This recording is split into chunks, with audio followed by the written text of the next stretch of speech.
Ito na mga kabasketball, Kai Sotto kumpirmadong nakatanggap na ng 4 na offer mula sa mga US NCAA teams at 3 naman mula sa Japan B-League. Kai Sotto mas malamang maglaro sa ating Gilas Pilipinas ngayong July kaysa sa NBA Summer League at Andy Gimao posibleng umabot sa $1 million ang makukuha sa US NCAA. Pero bago yan, huwag kalimutan mag-like at mag-subscribe bilang pagsuporta.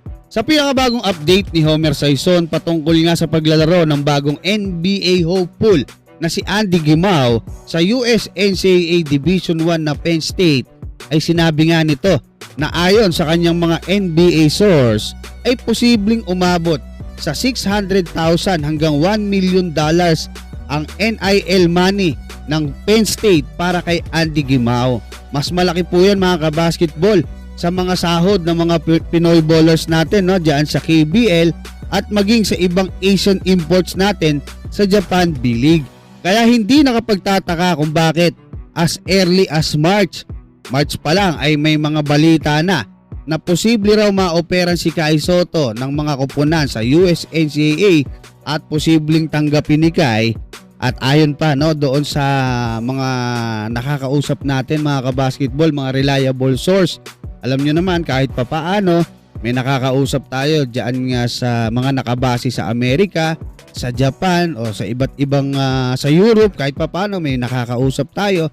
At ang nakumpirma na po natin ay 4 na US NCAA team ang nag-offer kay Kai. Pwede nyo akong balikan dyan mga kabasketball kung hindi totoo yung sinasabi ko, no? Pero 4 na po yung offer mula sa mga US NCAA teams at posible raw umabot sa $1.5 million yung makukuhang NIL ni Kai. Bawal pa pong sabihin yung mga kupunan na yan mga kabasketball.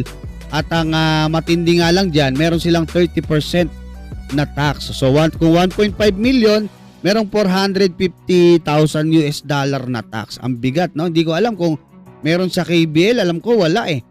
Hindi ko alam ko wala rin sa Japan B-League na tax, no? Parang sinasagot nila yan.